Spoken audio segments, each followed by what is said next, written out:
ধর্মীয় প্রতিষ্ঠান উপাসনালয়গুলো পবিত্রতা যারা নষ্ট করতে চায় তাদের কোনো ধর্মীয় পরিচয় নেই। এই দেবোত্তর সম্পত্তি আমরা উদ্ধার করে দেব।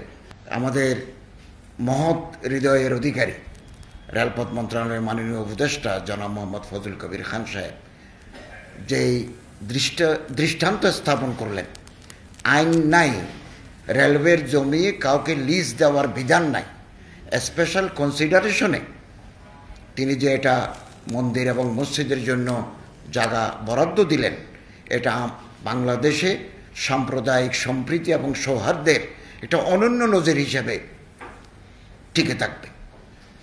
আমরা সব সময় একথা বলেছি, ধর্মীয় প্রতিষ্ঠান উপাসনালয়গুলো পবিত্রতা যারা নষ্ট করতে চায় তাদের কোনো ধর্মীয় পরিচয় নেই। তারা মূলত দুর্বৃত্ত, তারা ক্রিমিনাল।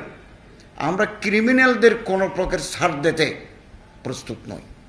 এই যে সনাতন ধর্মাবলম্বীদের একটা দেবোত্তর সম্পত্তি এই মতিঝিলে বেহাত ছিল, আমাদের গভর্নমেন্ট আসার পরে আমরা এটা সনাতন ভাইদের উদ্ধার করে সনাতন ধর্মাবলম্বীদের হাতে সুপর্দ করেছি এবং আমি গত বছর জন্মাষ্টমীতে গিয়ে এটা উদ্বোধন করে আসছি।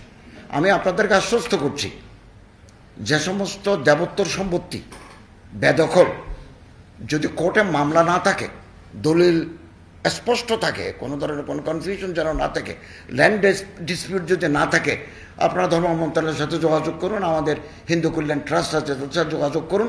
আমরা in cooperation with the local administration এই দেবোত্তর সম্পত্তি আমরা উদ্ধার করে দেব।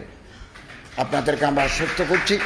আজকে এই যে মন্দিরের জন্য, মসজিদের জন্য এই যে রেলওয়ের জমি হস্তান্তর, এটা ইতিহাসের ফলক হয়ে থাকবে। এবং আমি সবসময় বলি, আমার এই প্রিয় মাতৃভূমি বাংলাদেশ সাম্প্রদায়িক সম্প্রীতি সৌহার্দ্যের একটা রোল মডেল। আমরা সবসময় কথা বলে আসছি। কিছু বিচ্ছিন্ন ঘটনা ঘটে, বাইরে খুব মিথ্যা প্রচারণা চলে যে এখানে মানুষ তার ধর্মচর্চা করতে পারে না, এগুলো সত্য নয়, এগুলো সত্য নয়। আসুন আমরা প্রত্যেকে মিলে আমাদের এই প্রিয় মাতৃভূমি বাংলাদেশকে গড়ে তুলি।